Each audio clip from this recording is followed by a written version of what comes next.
¿No de qué? Va, pues creo que ya está empezando. Pueden ver mi pantalla, ¿cierto? Sí, ya. Va, perfecto.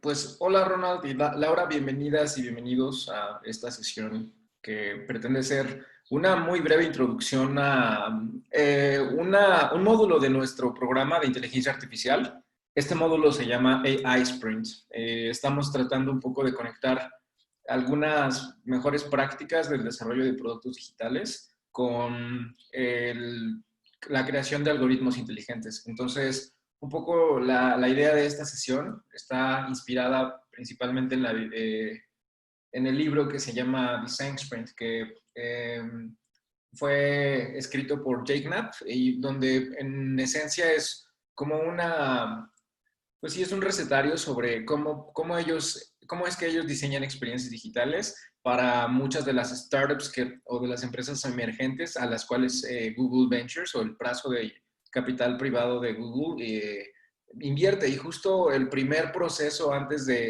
una vez que reciben el capital y hay una firma de un acuerdo comercial o un acuerdo de venta de acciones, pasan por este proceso que le llaman Design Sprint. Y lo que cuenta Jake y otro grupo más de Googlers, de gente que trabaja en Google, es que han probado diferentes experiencias, desde jugar un poco con un rápido diseño, como le podríamos llamar, al design sprint, de más tiempo, tal vez 2 semanas o más chiquito, y lo que determinaron es que lo que más sentido tenía era trabajar en un sprint o un rápido de 40 horas, donde la intención es ir bosquejando una idea hasta eventualmente lanzar un prototipo y que tengamos 5 personas al menos que puedan experimentar el prototipo y pues capturar un poco las emociones, porque esa es la única, bueno, desde la perspectiva de este libro y de pues esta metodología de desarrollo de productos digitales, es una estrategia muy buena para reducir el riesgo, ¿no? Para tratar de llegar a un grado de certidumbre respecto a tu hipótesis de negocio, tu idea que puede valer $1 billón y pues la respuesta del mercado. Antes de seguir avanzando, me presento rapidísimo. Normalmente estoy haciendo esto porque como que me paso ya al tema porque me encanta, pero voy a presentarme rápidamente. Yo soy uno de los que empezó hace ya casi 7 años este movimiento que llamamos DBF. Tenemos operaciones bueno, ya lo platicó un poquito Dani, pero estamos muy contentos porque hay un crecimiento y hay una necesidad muy puntual y muy latente en la región de desarrollo de habilidades socioemocionales y de programación y habilidades digitales. Permítame un segundo, que no tengo agua y me estoy muriendo un poco. Permítame. Ya, disculpen. Entonces, eh, estamos en varias ciudades y aparte de, bueno, mi historia un poco se conecta con lo que queremos construir, porque cuando estaba muy pequeño tuve mucha suerte de estudiar en una escuela pública, donde había una computadora que contenía un dialecto de un lenguaje que se utiliza para hacer inteligencia artificial que se llama Lisp. Y era una tortuguita, nos tocaba a nosotros de repente insertar comandos en inglés y con el tiempo, yo nunca me enteré de eso, pero desde muy pequeñito me llamó mucho la atención las computadoras y a los más o menos 20 años dejé la universidad porque justo encontré que podía ser muy valioso en la industria porque había construido una comunidad que se llama Android Island y que hoy en día, bueno, opera, todavía sigue dando sus meetups o sesiones o reuniones técnicas donde hablan sobre Android como tecnología y básicamente es esta como nuevo movimiento de comunidades de tecnología en la Ciudad de México y en general en América Latina, de chavitos o chavitas que están queriendo construir software y comunidad y dan charlas porque pueden, ¿no? Para mí, como que la analogía más rápida o más fácil de expresar es, imagínense que ellos tienen una banda de rock y hoy está de moda, así como en algún momento estaba de moda tener una banda de rock, y creo que hoy todavía está de moda tener una banda de rock, o está cool. También está cool ahora poder tener la oportunidad de compartir con otros algunas cosas que te apasionan y en el proceso aprender, ¿no? Y justo parte de este esfuerzo de inteligencia artificial para todos viene de ahí. En octubre, noviembre, diciembre participamos en un programa de aceleración con Google, en el cual parte del proceso también fue mucho entrenamiento y entrenamiento específicamente en el tema de Machine Learning, de aprendizaje automático. Creo que desde esas fechas ya teníamos un poco más noción y conforme ha pasado el tiempo, cada vez tenemos más experiencia y habilidades y estamos ganando confianza y parte de este movimiento, de este esfuerzo interno, pero que al mismo tiempo la idea es tener a un montón de gente que hable y escriba y piense en temas de inteligencia artificial y que existe una comunidad para todos, no necesariamente para la gente aquí únicamente de DF, ¿cierto? Entonces, bueno, vamos a... Este es como básicamente el temario o la agenda del día. Mi intención es darles un breve repaso sobre cómo podrían empezar a diseñar sus propios prototipos, aunque no tengan mucha experiencia. Si ustedes cada una de las herramientas que les comparto las guardan en su mente y las buscan en Google y buscan tutoriales, les prometo que van a aprender de una manera muy acelerada porque van a entender qué herramientas se utilizan para qué. Y bueno, como les decía, la intención es construir prototipos. La primera parte, vamos a hablar un poco sobre nuestra experiencia y algo que nos ha gustado mucho, que es estudiar sobre la historia de la computación y particularmente sobre la historia de la interacción humano-computadora. Entonces, tenemos una serie de buenos hábitos o buenas prácticas que tratamos de compartir. Después, y como buenas heurísticas que funcionan para que podamos cada uno y cada una aplicarlo en nuestro día a día. Luego vamos a hablar de algunas herramientas para crear productos con AI y finalmente vamos a hablar del modelo del Design Sprint brevemente. Regálame un segundo, voy a encender la luz rapidísimo porque de repente me di cuenta que está súper oscuro y toda la luz me está dando aquí en la cara, pero de la pantalla.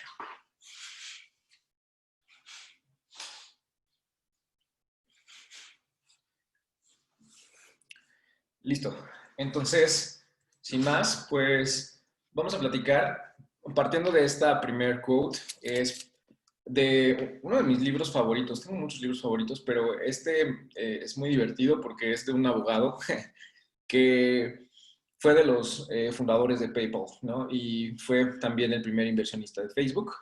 Y el tipo es brillante. Entonces, parte del como el libro que escribe, que se llama Zero to One, no es otra cosa más que un chico que se llama Blake Masters, que tomó su clase en el 2011, el año 2011, de Ciencias de la Computación. Peter Thiel era profesor de la Universidad de Stanford y daba esta clase de emprendimiento, que es las CS 183 o CS 183. Y lo que hizo Blake Masters fue guardar o anotar sus propios, las cosas que iba capturando de la clase de Peter Thiel y eventualmente construyeron juntos este libro que se llama Zero to One. Y me gusta este quote, lo voy a leer rápidamente para ir ya de lleno y como para ilustrar el punto y la razón por la cual en DBF nos interesa mucho esta perspectiva y tratar de orientar nuestro esfuerzo y nuestra energía hacia ese espacio-tiempo, ¿no? Hacia un objetivo muy claro, muy acotado. Entonces, como dice, es Watson, Deep Blue y cualquier algoritmo de aprendizaje automático súper buenísimo, están buenos, están padres, son bacanos. Pero las compañías más valiosas en el futuro no te van a preguntar qué problemas van a poder ser resueltos con computadoras únicamente. En realidad, o en vez, van a preguntar cómo es que las computadoras ayudan a los humanos a resolver problemas complejos. Y eso creo que define en gran medida el súper movimiento que me parece, en DBF nos parece admirable, de las compañías más relevantes de tecnología, que curiosamente están en su mayoría ubicados en el área de la bahía. Y creo que en gran medida es porque ellos están, al menos como lo estamos leyendo de este lado, son humanistas, son personas pensantes que se preocupan por cómo aumentas las capacidades humanas. Y esto tiene un trasfondo. Resulta que Stanford también tenía un instituto de investigación que se encargaba de ofrecer o crear ciencia y tecnología para poder conectar de manera más eficiente a los humanos. En ese equipo hay una persona que se llama Douglas Eggenwald, que pueden buscar en YouTube, la madre de todos los demos, y es una demostración de una vez que pudieron conectar la Universidad de Stanford con Berkeley. De manera que en tiempo real, desde los años 60, 50, pudieron hacer algo como Google Docs en ese entonces. Entonces, un poco de ahí nace este paradigma de cómo podemos aumentar el intelecto humano, que es la idea primigenia de este señor, Douglas Eggenwald.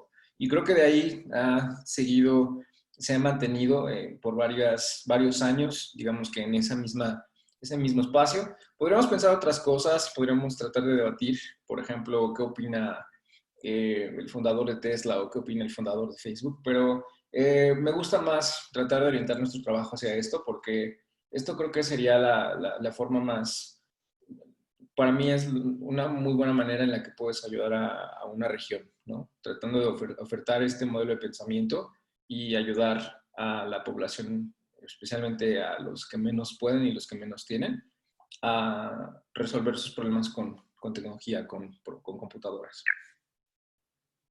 Entonces, bueno, a partir de ahora voy a compartir algunos conceptos para tratar de, a partir de acá, tener un punto en común en la conversación.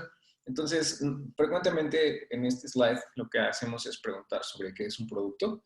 Como somos poquitos, si alguien tiene o quiere participar y compartir cuál es su concepto o qué piensa cuando hablamos de productos, sería genial que lo comparta, o si lo quiere chatear también está genial.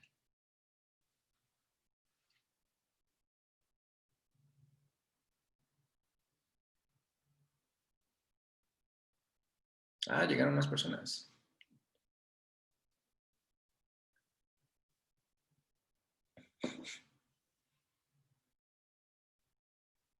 Bueno, si quieren... bien, Ronald. Gracias por escribirnos. Lo que dice Ronald es algo que puedes intercambiar o vender. ¿Sí? Sí, eso creo que hay algo, tiene sentido y creo que se conecta un poco con lo que yo pienso de que es un producto, sí, definitivo. Bueno, si quieren les comparto cuál es la definición que tratamos de establecer en DBF. Y para nosotros un producto es un bien o un servicio que atiende una demanda. Es decir, que hay un mercado que está dispuesto a pagar por él. Eh, no, podríamos decir que también hay otra variable a considerar en ese fenómeno, que es el tiempo, ¿no? Frecuentemente el servicio pues se vende o se factura por tiempo. Si lo que tú estás haciendo es vender, por ejemplo, el desarrollo de una app móvil, normalmente lo que tratas de medir es la cantidad de horas que estás tomando para diseñar la aplicación, para programarla, para hacer pruebas, para lanzarla, y pues a eso lo multiplicas por el costo por hora, por ejemplo, ¿no? Y con eso ya tienes al menos un costo de producción, y aparte, pues normalmente un negocio trata de tener un porcentaje de utilidad para hacerlo sostenible y para que pueda pagar a sus empleados y hacer que eso progrese y que pueda tener más dinero para poder contratar más empleados y tener un ciclo virtuoso de generación de valor. Eso en esencia nos parece que es un producto, es un bien o un servicio que atiende a una demanda, que hay un mercado que está dispuesto a sacar dinero de su bolsillo y pagar por esa resolución de un problema. Últimamente, y algo que ha sucedido mucho, es que en América Latina tenemos todavía un lag. Ha sido cada vez mucho menos, pero todavía creo que hace 4 años solíamos ser más consumidores que creadores. Hoy las startups más interesantes están muchos aquí en América Latina a nivel global, y me atrevo a decir que probablemente en estos momentos estén cocinando varios unicornios, o sea, empresas que estén potencialmente valiendo en unos años billones de dólares, ¿no? Y todo pues utilizando tecnología, que es, como les decía, para mí la forma más eficiente y la más noble de construir valor. Entonces, otra o una heurística que nos ayuda a poder, digamos, desde la perspectiva de un cliente, decidir que este producto es más valioso que lo que existe en el mercado, usualmente es porque te ayuda a ahorrar 10 veces más dinero o generar 10 veces más dinero. Si puedes construir las dos, es mejor, pero frecuentemente las grandes compañías de tecnología buscan hacer cambios que tengan este nivel de crecimiento, ¿no? No basta poder hacer más eficiente un proceso en un 15%, sino más bien se requieren nuevas formas de pensar o pensamiento radical o, como últimamente hemos estado hablando en la oficina, ideas incendiarias para ver la vida de una manera diferente que pueda aportar valor y sea una propuesta de valor genuina que construya más que a lo mejor lo que existe, ¿no? Que lo que hay en el mundo. Otra buena práctica, bueno, esta anterior, estas dos son de el fundador de Parse, parse.com, se los voy a escribir aquí, por si algún día tienen ganas de estudiar sobre la historia, porque esa compañía, cuando nosotros construimos estas presentaciones, era una muy buena historia y todavía a mí me gusta.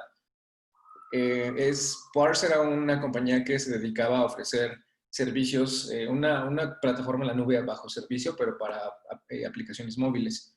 Era muy buena, la compró Facebook y eventualmente se desmanteló, pero este dude ya llevaba, era su segunda empresa y como que hay un punto en un libro que relata varias historias sobre Y Combinator, la aceleradora de donde salieron estos chicos, y donde relatamos varias de las historias y de donde tomamos como fuente de inspiración también esta presentación. Y resulta que, bueno, este dude platica estos casos de cómo es que Parse está construyendo mucho valor, porque tenía, para cuando estaban entrevistando, estaba haciendo este proceso de platicar su historia, acababan de levantar $20 millones y ni siquiera tenían un prototipo funcional, ¿correcto? Y es algo muy interesante, pero al final del día, yo creo que la parte valiosa de producir contenido, productos digitales, está principalmente en cómo puedes hacer más eficiente un proceso, que eso eventualmente también en el agregado pueda hacer un proceso de negocio o un proceso que normalmente tome días, algo mucho más rápido, más eficiente, más valioso.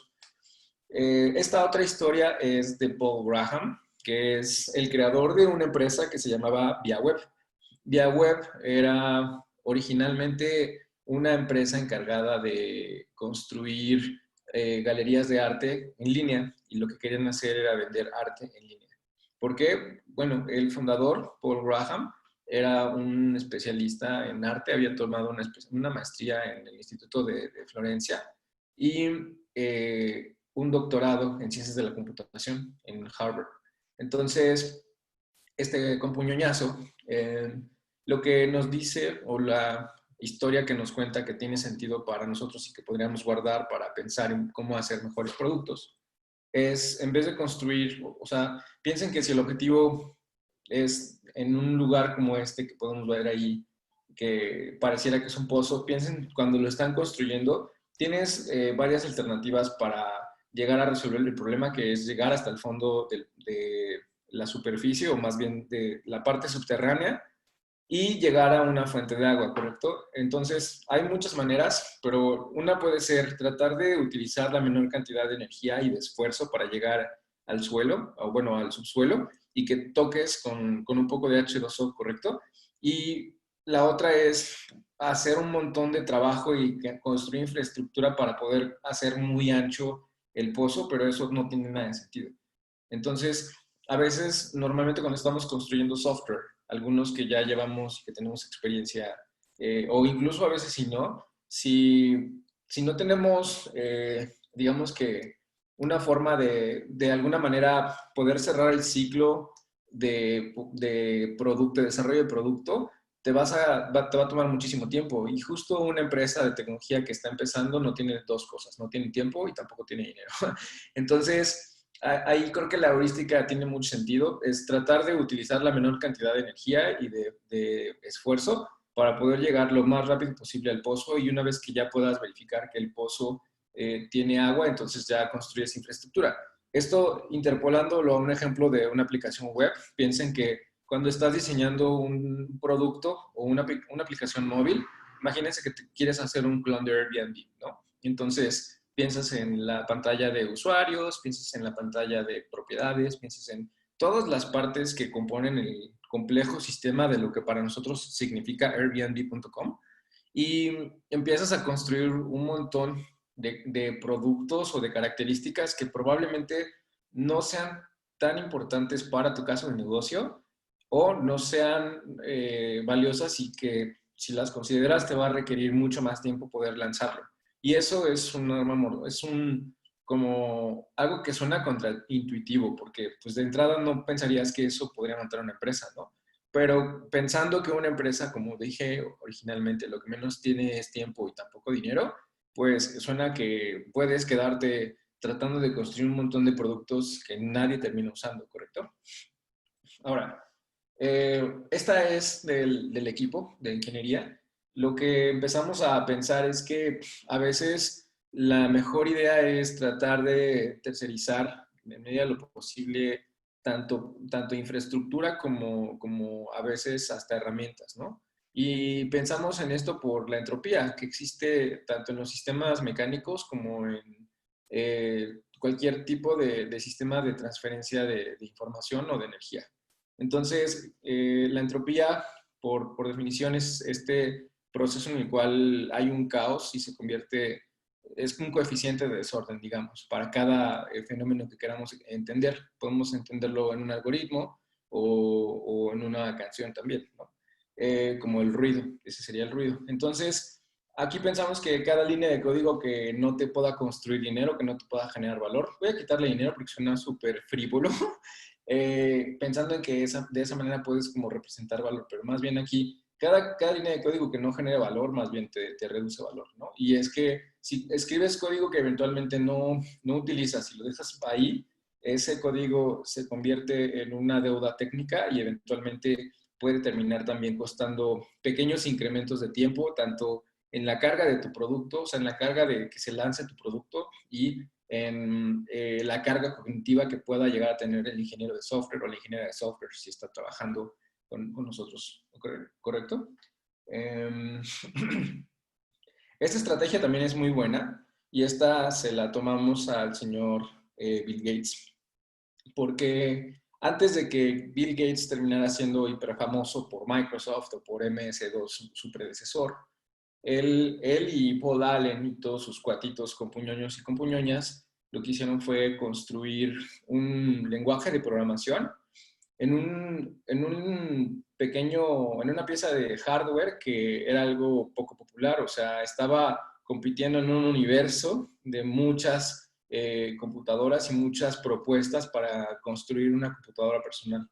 Estamos hablando de esta empresa, o más bien este producto que se llama Altair Basics, Basic, que es en esencia un prototipo de una computadora personal que se lanzó en los años 60, 70 y que Bill Gates lo que hizo fue construir un lenguaje de programación para eventualmente poder controlar todos los dispositivos de hardware que tenían que ver con este sistema.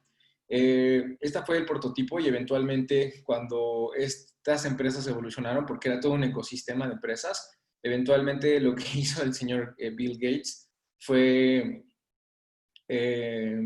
construir un sistema operativo para tratar de ayudarles a pues, unificar la experiencia desde la perspectiva del usuario y además se los empezó a vender como licencia. Entonces la computadora personal explotó y Microsoft fue un gran perpetrador de que eso sucediera.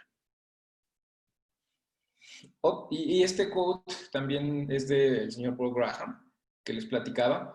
Les platicaba de ViaWeb, no terminé de contarles, pero en esencia ViaWeb era una empresa que se dedicaba a hacer este tema de eh, una galería de arte virtual y te vendía literalmente todo por internet.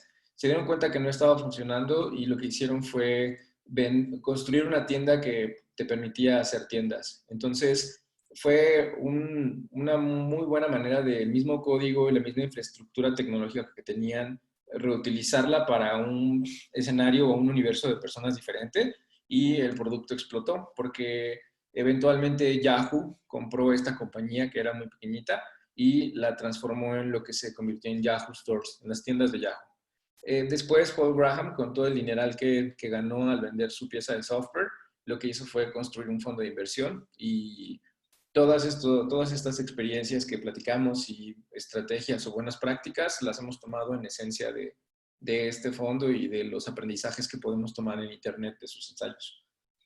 Ahora, algo que tenemos que mencionar es que, bueno, hasta hace poco creíamos o que teníamos pues, como el hábito de pensar que si tuvieras que elegir entre dos, digamos, campos de la ciencia o del estudio, ¿qué tendrías que elegir? ¿Entre desarrollo de producto o ciencias de la computación? Yo creo que en realidad,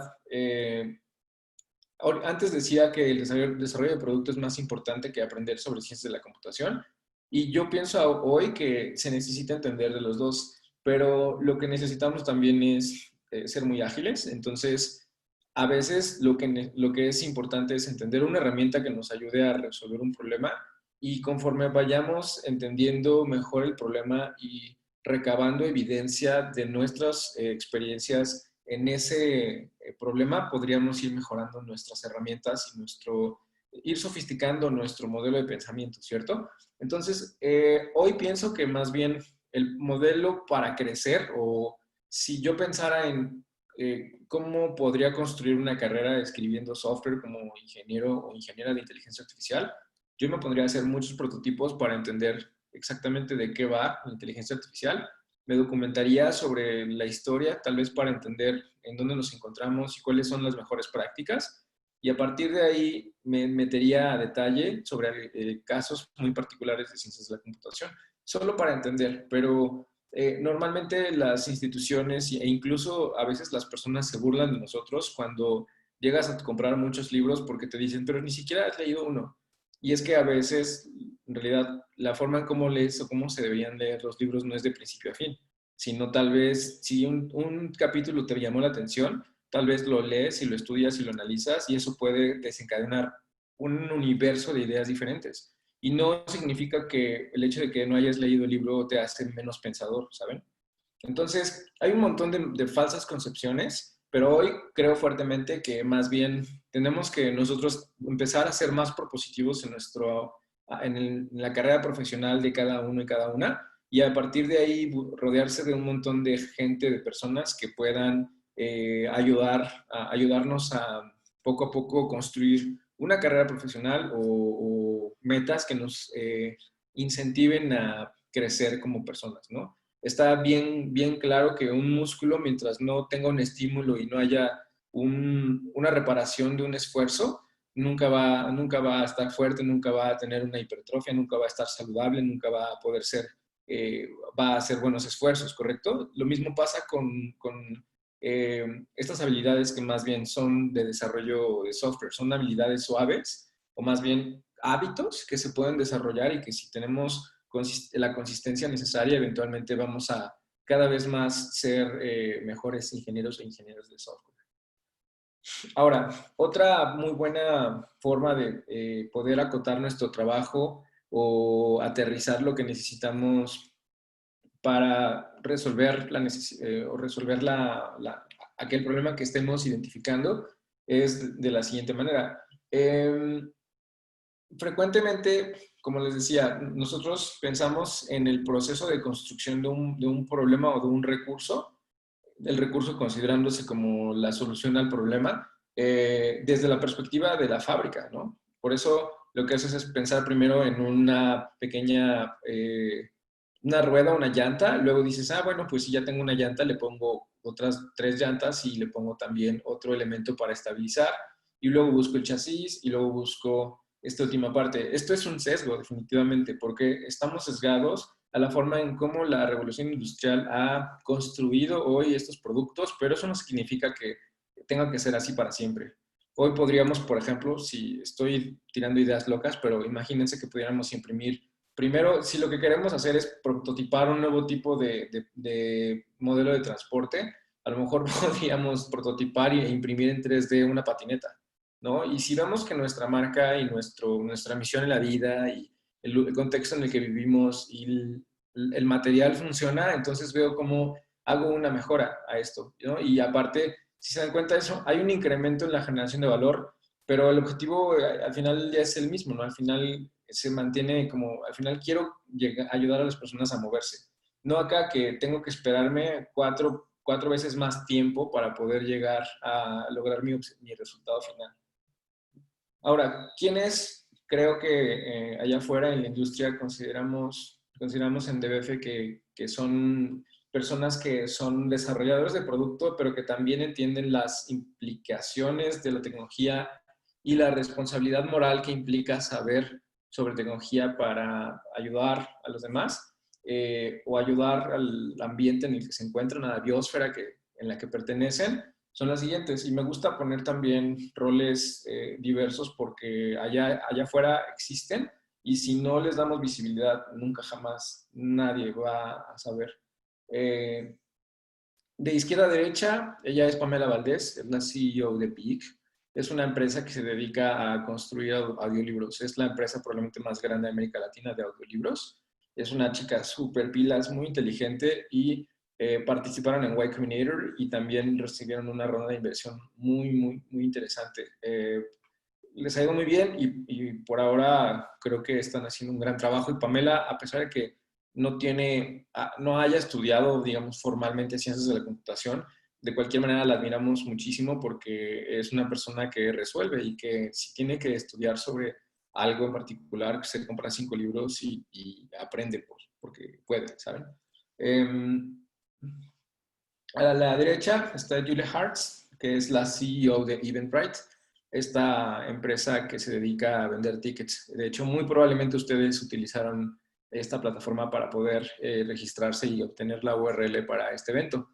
Ella y su esposo fundaron Eventbrite y bueno, definitivamente ella no estudió ciencias de la computación, pero tú creo que estudió un minor en economía o en biología y eso le permitió entender, digamos que procesos computacionales desde otra perspectiva y eso eventualmente también le ayudó a ser la CEO de Eventbrite. Y aquí en medio tenemos a Courtney McColgan, que es la CEO de Runa HR. Runa HR es una empresa eh, para atender el mercado de América Latina de pequeñas y medianas empresas, sobre todo para ayudarles en el tema de su pago mensual y prestaciones. Es una gran emprendedora, estudió en Stanford un MBA y además era, antes de ser directora general de su propia compañía, era la directora de marketing de Cabify, que es la competencia de Uber aquí en América Latina. Y abajo tenemos a dos caballerazos muy inteligentes que no necesariamente son graduados de ciencias de la computación. A la izquierda no es graduado de ciencias de la computación, sin embargo ha sido un programador desde muy joven y muy creativo. Estoy hablando de Jack Dorsey, el CEO de Twitter y también CEO de Square. Él no tiene un grado académico, no terminó la universidad. Y del lado derecho tenemos a Juanpa.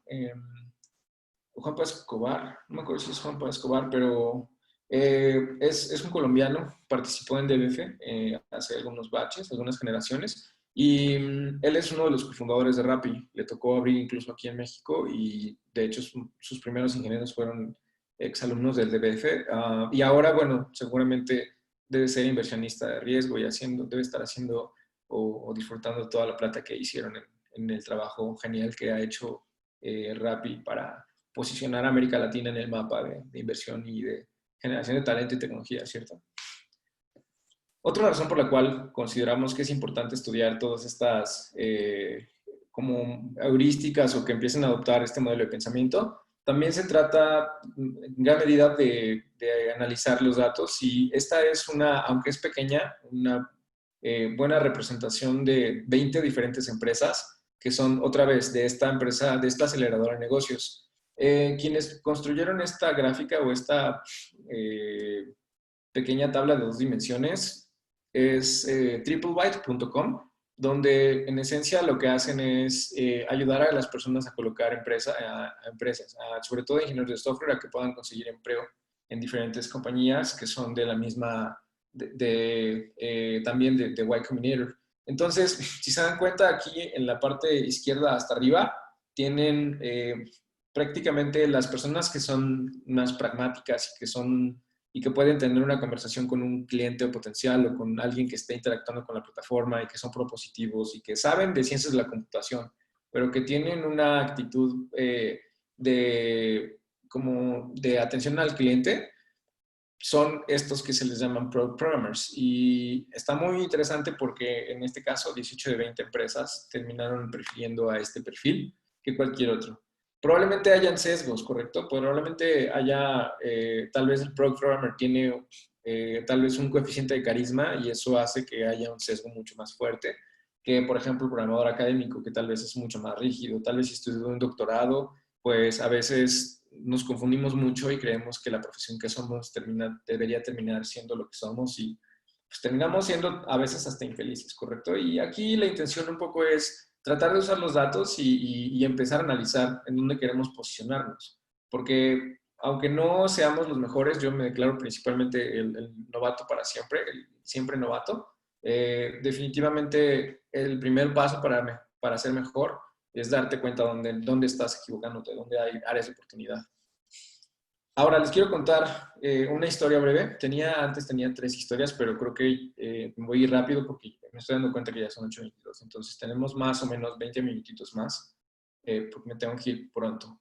Entonces, bueno, podríamos pensar que el creador de Gmail, cuando estaba construyendo esta plataforma para poder entrar y ver tus correos en Internet, en un navegador web, cuando le platica a sus jefes o cuando él lanza el producto, pues podríamos pensar que además estando en Google sacaron $2 millones en un cheque y buscaron 10 computadoras y vamos a armar una super fiesta y hagamos esto que pase, ¿no?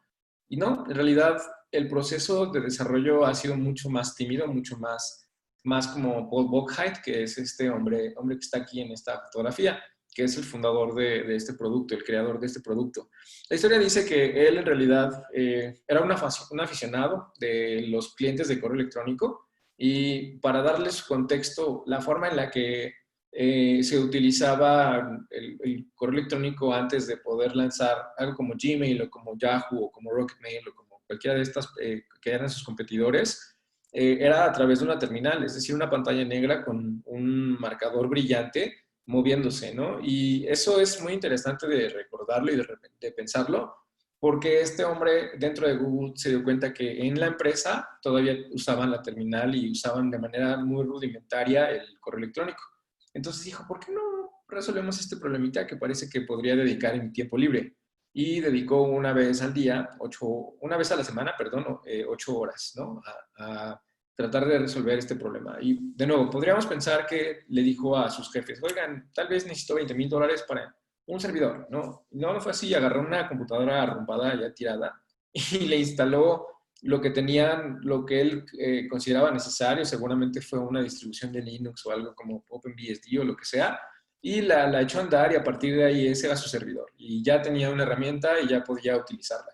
Y conforme fue construyéndose, más bien fue un proceso de abajo para arriba, en donde más bien los requerimientos van cambiando y lo que tendríamos que todos y todas hacer es pensar en cómo cómo le doy valor a mi usuario, a nuestro usuario o usuaria, y cómo puedo quitar todas las barreras del camino para que sea más eficiente y más feliz. Eso fue lo que hizo este hombre. Y después, un poco trabajando ya yo muy de cerca con los equipos aquí en América Latina de Google, me di cuenta que esta misma heurística la aplican en varios lugares. Tienen este modelo de 1-10-100, es decir, en vez de invertir el 100% de mi presupuesto en algo que puede ser muy riesgoso y que pues representaría, es un juego de suma cero y es dinero que ya no podría obtener o invertir en otra cosa. Entonces, en vez de invertir el 100%, en vez de invertir mis 100 pesos que tengo, mejor invierto un peso y veo cómo eso está generando, cómo está fluyendo en el sistema, ¿no? Y si pierdo dinero, entonces tal vez tengo que repensar cómo hago para no perderlo. Así, hasta que eventualmente ya aprendimos cómo no pierdes dinero y entonces tal vez le puedes invertir 10 pesos. Y si ya volvió a pasar este proceso de aprendizaje, de error, de fallo, y ya llegaste a entender exactamente cómo puedes no perder, pero sí ganar, entonces puedes invertir el 100%, ¿no? es un poco eso, es aplicar estadística a la reducción de riesgo de un problema, porque en vez de invertir todo el universo, inviertes solo una parte. Y conforme vas obteniendo resultados, vas haciendo un incremento de responsabilidades o de rendición de, sí, como de consecuencias, ¿correcto? Ahora, vamos rápido a la parte de herramientas para prototipado en AI. Esto es así, una pequeña y breve descripción de qué herramientas podríamos utilizar y vienen ahí las URLs para que ustedes le puedan echar un ojo. La mayoría son tecnologías que pueden ser gratuitas o que te piden tu tarjeta de crédito nada más para poder darte un acceso gratis de 1 o 3 meses, dependiendo de cada uno de los APIs. Pero es como el hábito que cualquier plataforma haría. O sea, Amazon Web Services haría exactamente lo mismo o la plataforma que tiene Microsoft, ¿correcto? Entonces, bueno, para acá yo lo único que como quisiera compartirles es que hay 4 diferentes algoritmos o modelos de pensamiento que podríamos utilizar para el diseño de experiencias. Y, por ejemplo, ya se fue alguien, creo que se fue Laura. Bueno, adiós Laura. Y, por ejemplo, el primer caso es pensar en qué clase de procesos de negocio se pueden automatizar con inteligencia artificial. Déjenme darles un ejemplo. Hoy, para poder facturar, al menos en la Ciudad de México, tienes que mandar un correo con a lo mejor la nota o el identificador único de la factura y o de la nota de remisión o de la cuenta final. Y a partir de eso, un humanito todavía tiene que, para algunos casos, hacer la factura manualmente. Para otros, tienes que entrar a un portal. Pero no existe un proceso en el que con un solo botón puedas tomar una foto y automáticamente se genere la factura. Eso no existe. Sin embargo, podríamos construir un algoritmo de visión por computadora para pasar y reconocer una fotografía, sacarle o extraer la información que pueden ser caracteres, sacar o extraer, por ejemplo, el dominio o la URL a donde es que se tiene que mandar el correo, qué es lo que se tiene que mandar, poder computar eso y hacer el esfuerzo o mandar ese correo por nosotros, ¿no? Eso es un caso de negocio que es relativamente muy fácil de explicar en teoría y en la práctica con las plataformas que Google nos ofrece también es relativamente sencillo comparado con cómo se construían aplicaciones hace 10 años, ¿correcto? Y eso es algo muy interesante, muy valioso y es algo que también nos hace pensar que tenemos que, es muy valioso mantenernos muy cerca de Google como plataforma en la nube porque seguramente van a poder agregar cada vez más necesidades que puedan ayudar a las organizaciones a ser más eficientes. Otro diferente escenario puede ser analizar datos no estructurados. Déjenme les pongo otro ejemplo. Imagínense que lo que estás haciendo ahora es, estás ayudándole a un despacho de abogados a entender o sea, estás analizando jurídicamente una demanda, ¿no? Entonces, en vez de tener los documentos y tener una copia y la búsqueda de información, la búsqueda o hacer referencias a diferentes temas, que es algo muy común en el tema legal, lo que haces es mejor le tomas una foto a todo eso y cargas todo el sentido semántico de esas palabras y tratas de darle un poco de sentido para a partir de ahí poder generar inferencias lógicas, ¿no? Por ejemplo, podríamos conectarnos al diario oficial de la Federación, que todos los días está publicando archivos PDF que son nuevas leyes, nuevas mejoras a la Constitución. Y podríamos, por ejemplo, descargar todos esos PDFs y entenderlos y a partir de ahí analizar de manera semántica de qué es lo que hablan, ¿no? Y tratar de hasta a lo mejor construir una cosa como para un fact-checker, ¿no? Eso es algo interesante que podríamos construir con análisis de datos no estructurados. Ahora, otro buen mecanismo que es muy simple de diseñar y que hoy existen herramientas para diseñar, para poder lanzar a producción rápido es la personalización de experiencias, como Amazon lo hace. Si tú, por ejemplo, entras a Amazon.com, de repente empiezas a buscar y a veces las sugerencias que te haces por el carrito de compras o por las cosas que ya están a punto de comprarse. Porque eso significa que probablemente una de dos, o te van a ofrecer cosas similares o te pueden ofrecer un descuento o te pueden ofrecer un descuento si compras algo más, que eso ya hace de igual manera sentido porque su ticket promedio sube. Entonces, ese es el tipo de estrategias que permite la personalización de experiencias. Creo que otra buena plataforma es YouTube, que utiliza buenos algoritmos de reconocimiento de intereses para mostrarte contenido que pueda ser relevante para ti. ¿Y por qué eso es valioso? Porque mientras más relevante sea, y mientras, por ejemplo, mientras más relevante sea el contenido que te ofrecen como publicidad de lo que estás queriendo consumir, menos se siente como publicidad y se siente más como que te están informando. Y eso es justo, bueno, al menos eso es lo que él percibo que es a donde quieren llegar todas las de Google. O sistemas de recomendación, o sea, alguna herramienta que te permita hacer algunas sugerencias o hacerte recordatorios de algunas cosas que tengas que entregar o hacer. Ahora, sobre herramientas para poder hackatonear y poder hacer sus propios prototipos, les recomiendo para poder hacer wireframes, perdón, que es este proceso de pintar de manera muy simple, digamos, un proceso de negocio y un seguimiento de pantallas. Por ejemplo, aquí se puede ver cómo en esta primera pantalla estás desde aquí, desde el escritorio principal y le picas a tu aplicación, ¿no? Cuando le picas a tu aplicación te aparece un cochinito, a lo mejor que es una aplicación para salvar tiempo y dinero o algo así. Te puedes conectar con tus amigos, usas Facebook, Twitter o LinkedIn o el sign-in tradicional. Para cualquiera de los casos le picas ahí y te manda acá, ¿no? Y este botón Spend te manda para acá y así. Es un poco, si se dan cuenta, es un diagrama donde puedes expresar rápidamente toda la funcionalidad y dónde va el hilo conductor de interacción acá. Para eso les sugiero que utilicen Miro.com. Es una herramienta gratis y además te permite armar equipos desde ahí y también tiene plantillas o sea, como para trabajar rápidamente sin necesidad de pensar algo muy sofisticado. Otra plataforma que hemos usado aquí en DBF es la plataforma de Google Cloud Platform. Es, a mí me gusta mucho porque es una compañía orientada hacia los equipos de ingeniería o hacia los ingenieros.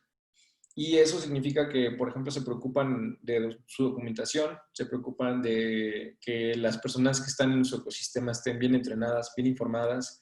Yo personalmente he recibido muchísimas bendiciones de estar cerca de Google y creo que su intención siempre ha sido sumar y ver de qué manera sumando pueden ellos también hacerlo sostenible, ¿no? Hacerse sostenibles. Entonces, para este caso, ya fuera de la parte filosófica y el amor que le puedo dar a Google, lo que les sugiero es que entren a cloud.google.com para ver las diferentes herramientas. De hecho, más adelante, justo aquí, Dialogflow es una de estas plataformas que ya tiene internamente Google para poder, por ejemplo, desde un sistema de conversaciones, poder responder en 19 diferentes medios. Desde Twitter hasta Google Assistant, hasta hacer un bot Slack o a mandar SMS o Facebook Messenger o Skype o Kik o Line. Y está divertido porque te permite, con una interfaz gráfica muy simple, poder arrastrar y soltar elementos para construir una conversación que pueda sentirse más humana y más sensible. Y puedes, además de digamos que de este lado ya no veo, pero Dialogflow te permite conectarte a diferentes herramientas de terceros, entonces puedes automatizar muchos procesos, puedes, por ejemplo, guardar en una base de datos cualquier conversación, analizarla, utilizar la plataforma de Google Cloud AI para poder conectarte con el mensaje o tratar de identificar a lo mejor si es negativo o positivo el mensaje, etcétera, etcétera. Otra plataforma, otra herramienta que sugerimos utilizar, esta particularmente más bien para todo lo que tenga que ver con, bueno, TensorFlow es una herramienta para poder analizar fenómenos tridimensionales y que más bien podamos construir, digamos que software declarativo. ¿Cómo lo hacemos?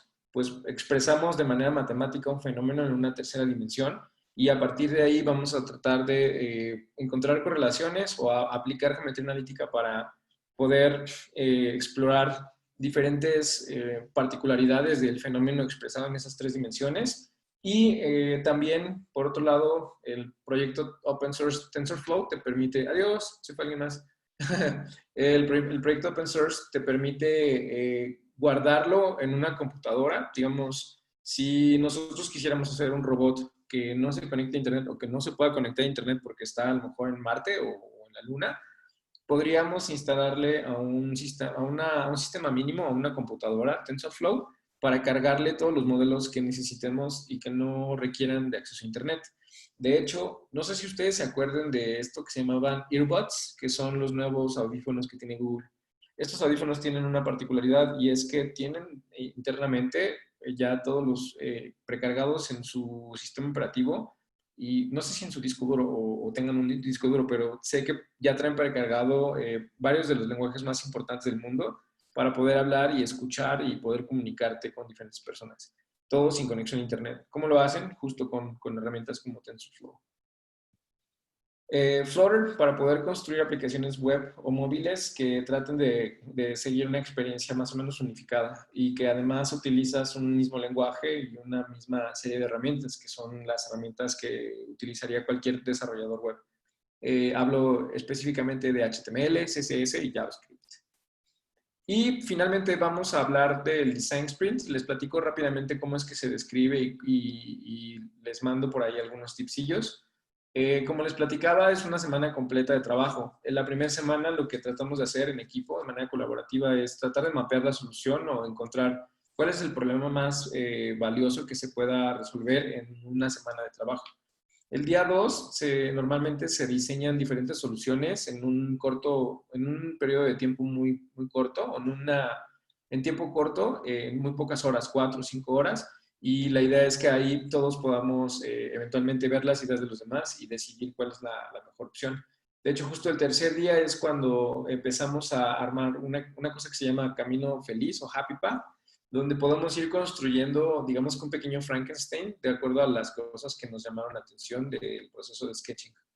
El cuarto día es un día completo de hacer el prototipo y ahí todo el equipo está encargado de construir una prueba funcional, porque el quinto día el objetivo final es construir un escenario en el que puedas entrevistar a 5 personas diferentes y que esas 5 personas diferentes puedan ofrecerte una perspectiva desde cómo están viviendo el producto que lanzaste en una semana. Entonces, el primer paso, como les platicaba, es justo eso. Vas construyendo el camino mental de cómo es que funciona un flujo en la vida real, ¿no? Después, cuando bosquejas, hacemos normalmente este proceso se les llaman ochos locos o crazy eights, donde te toca hacer variaciones de diferentes cosas en 8 minutos. Si se dan cuenta, son diferentes pasos para poder desarrollar la parte creativa y luego ya el tercer día de todos esos bosquejos nos toca ir construyendo cuáles son los que más hacen sentido de manera comunal, o sea, cuáles son los que más vibran para con todos, para con todas. Luego, el tema de prototipado, y ahí es importantísimo mencionar que es importante aplicar el método de los picapiedra. ¿Cómo es esto?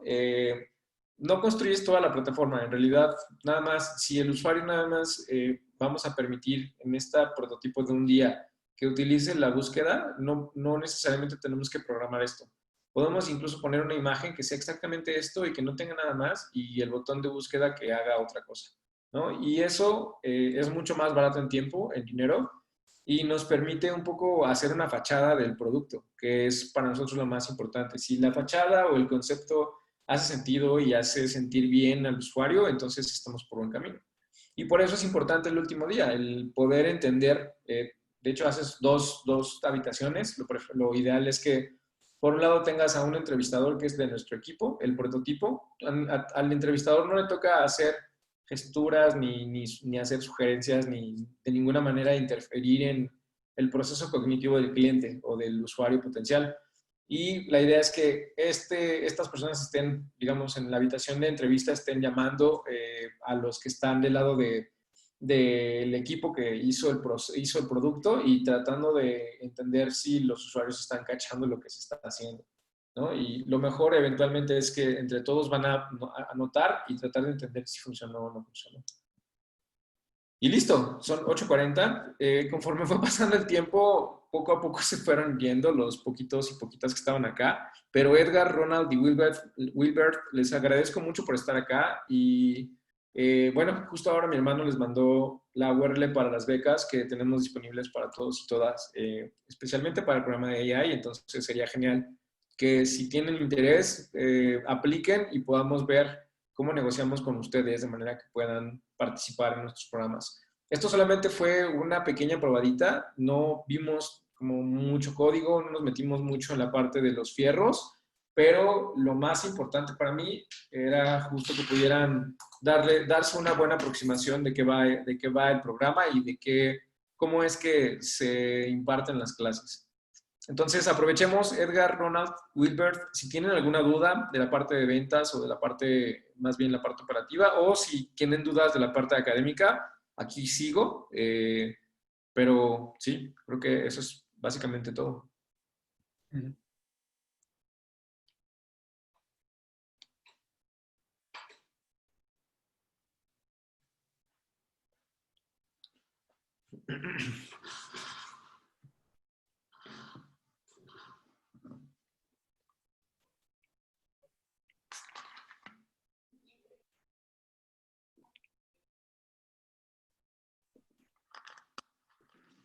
Bien, pues parece que no hay muchas dudas.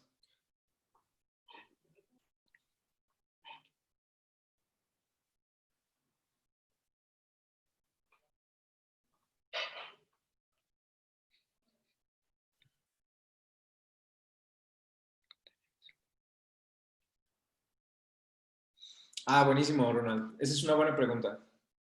Claro, lo tengo, te podemos compartir un archivo PDF. ¿Tienes ahí la liga para ese archivo, Brian? ¿O cómo le podemos hacer llegar una... Eh, sí, se lo vamos a enviar a todos los asistentes por medio de mail. Y ahí viene toda la especificación sobre el curso y lo que terminas, o sea, con los conocimientos que terminas al realizar el programa. Sí, exacto. Yo lo que les iba a decir es que si quieren les puedo presentar rápido mi pantalla porque de ahí tomamos el... Mira,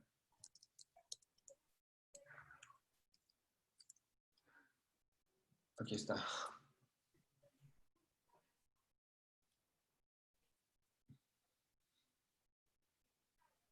Mira, la idea final es que, digo, esto es más como choro, pero lo voy a leer rápido y te explico qué era lo que trataba de comunicar. Dice que serás capaz de concebir, diseñar e implementar soluciones de inteligencia artificial en tu organización. Podrás o aprenderás a hacer las preguntas correctas que un proyecto de Machine Learning puede responder. Construirás tu primer agente conversacional para atender necesidades de comunicación con el cliente y comprenderás el flujo de trabajo de un proyecto de Machine Learning. Aquí viene el temario. La charla que vimos ahorita fue esta, pero cada uno de los temas incluye un video, varios diferentes como ramificaciones de aprendizaje y de contenido de diferentes tipos. Por ejemplo, tenemos videos, tenemos lecturas, tenemos audios y tenemos también cuestionarios. Entonces, es un proceso como donde hay diferentes es multidisciplinario, afortunadamente, y lo que tratamos de expresar aquí al armar un perfil de egreso es un individuo o un chico o una chica que sea capaz de desarrollar algoritmos de inteligencia artificial y pensar en cómo construir agentes inteligentes para cualquier tipo de organizaciones y tomar cualquier rol que él o ella decida, ¿no? O sea, es sentar las bases u ofrecer los cimientos para que si tu perfil es más de una persona de negocios porque tienes un negocio, una empresa, incluso hasta un shop de desarrollo y lo que quieres hacer es transicionarte hacia este proyecto, hacia inteligencia artificial, lo puedes hacer, pero si quieres a lo mejor conseguir un empleo y dedicarte a esto, también puedes hacerlo. Y para eso, pues hay diferentes caminos con un montón de contenido alrededor que cada uno va tomando dependiendo del perfil que quieras desarrollar. Eh, y pregunta otra, Ronald igual, dice, ¿cuál sería la diferencia entre tomar este curso y no en plataformas como Udemy o Platzi? Creo que, no, es que yo no conozco a Udemy ni a Platzi, o sea, Udemy conozco que todo el tiempo tienen descuentos y que cada quien puede publicar su propio contenido. Y vi un curso por ahí que nos compartieron unos amigos, pero eh, lo que creo que les hace falta a los chicos de Udemy es la oportunidad de ofrecerte un camino de carrera para que puedas conectarte con la industria. que es algo que sí hemos hecho muy bien, porque ahora nos ves en video y probablemente no comprendamos del todo el valor, pero en DBF lo que nos caracteriza es que un gran porcentaje de la población que termina DBF consigue una muy buena chamba. Y eso es un muy buen empleo, un muy buen laburo.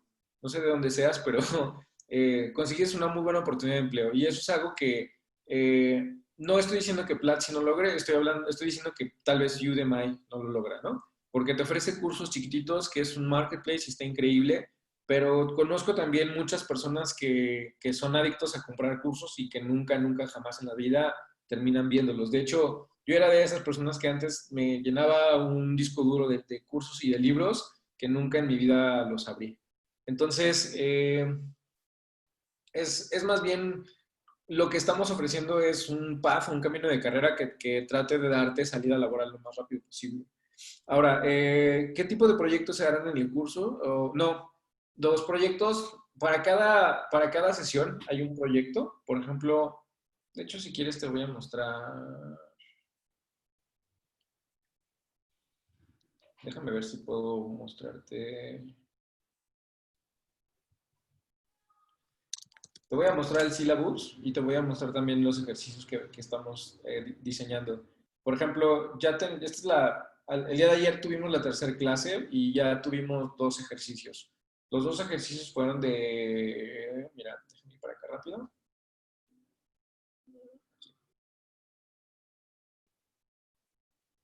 Aquí está el syllabus.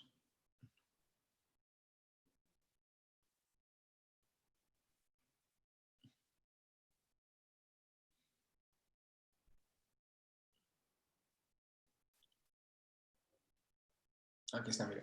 En la primera actividad, ay, está muy lento. Checa, en la primera semana tenemos estas clases, ¿no? Y las primeras cuatro actividades son, bueno, las primeras dos es un hola mundo desde la perspectiva del Machine Learning. Aquí está. Y tenemos también otro ejercicio que es un hola Deep Learning. Son dos ejercicios que vemos desde Google Colab. Luego vamos a utilizar Google Cloud Vision API para poder clasificar imágenes y etiquetarlas. Entonces ya es otro proyecto. Probablemente agregue un par de ejercicios más aquí. Todavía no estoy seguro, pero eso suena a algo que sí podríamos construir y que ayudaría a todos los que participamos acá. El siguiente es construir una pequeña herramienta para poder hacer un análisis y predicción de compras utilizando un dataset de e-commerce que tiene Google. ¿Cómo lo haces? Utilizando la herramienta de BigQuery Machine Learning. Es básicamente un add-on que tiene BigQuery para poder manipular grandes cuerpos de datos y a partir de ahí ayudarte a visualizarlos de una manera más fácil o como hacer representaciones de información o de datos muy granular y como tú lo desees. Después vamos a hablar de algunos casos ya prácticos de Machine Learning, dos casos de estudio y hablando como de las heurísticas, justo lo que les decía, digamos, estos 4 ejercicios aplicados, ¿no? Luego, bueno, y en este ejercicio está un poquito menos sofisticado, pero hay una herramienta que Google Brain lanzó en la que puedes crear tu propia música y una vez que creas tu propia música, arma un algoritmo de aprendizaje para tratar de hacer música que se parezca a lo que construiste. Entonces es una herramienta que construyó el equipo de Google Brain, está muy divertida. Y el último ejercicio que vamos a utilizar, los últimos dos es cómo podemos utilizar Google Vision API para poder resolver y entender muchas de las herramientas que te ofrece la plataforma de identificación de imágenes y de etiquetado. Y la última es una visualización de datos con una herramienta que se llama What If, en donde podemos, por ejemplo, cargar un dataset de cuántas personas, el salario o cuánto está ingresando anualmente una persona y poder a partir de ahí ofrecerles un préstamo económico, ¿no? O sea, creo que construyes no me acuerdo muy bien si el dataset lo que contiene es como un universo de potenciales candidatos a un crédito ¿Y cómo miden el crédito? Lo que identifican es diferentes factores sociodemográficos de un individuo y pues su ingreso mensual y a partir de ahí identificar el porcentaje de riesgo que pueda representar para la empresa, ¿no? Para el que presta el servicio. Y listo, parece que estos son pues, todos los ejercicios. Se ha armado una buena comunidad y por ahora yo creo que la verdad es que es una muy buena pregunta. ¿Cómo nos diferenciamos de los demás? Yo creo que nosotros desde siempre, desde que empezamos DBF, hemos tratado de orientar nuestro trabajo hacia que ustedes puedan ser exitosos. Entonces, creo que la misma comunidad ha permitido que las mejores estrellas de DBF ahora mismo incluso estén trabajando en Platzi mismo o en otras empresas o plataformas que hoy están haciendo cosas chidas, ¿no? Tenemos, por ejemplo, exalumnos que trabajan en Google. Hay un chavo que ahora trabaja en Zurich y que es parte del equipo de TensorFlow, del equipo de Google Assistant y es Product Manager de TensorFlow. Entonces, es un chavito brillante y que estuvo participando en el batch número 3, por ejemplo, ¿no? Entonces, ese tipo de historias súper divertidas que es muy probable que no se puedan replicar o que de otra manera no hubieran sucedido si no participara la gente en DB. Y bueno, listo, pues creo que ahora sí terminamos. ¿Alguien más? Si alguien más tiene dudas, es buen momento para que nos lo deje saber. Pero si no hay más, yo creo que ya estamos hechos, ¿no? Sí, creo que ya solo Bueno, queda Ronald. ¿cómo? Solo queda Ronald con nosotros. Ah, buenísimo. Venga, Ronald, pues qué chido que preguntaste eso. Y nada, yo creo que lo mejor va a ser, si el tema es el presupuesto, yo pienso que la segunda mejor opción es Platzi, porque en Platzi tenemos buenos cuates que sabemos que están haciendo un buen trabajo de desarrollo de cursos. En particular, David Aresti es cuate nuestro, entonces todo el amor para ellos. No creo que, ahí me da mucha pena poner a competir Platzi versus DBF porque creo que somos dos cosas distintas y además conocemos a los fundadores y todo. Listo, pues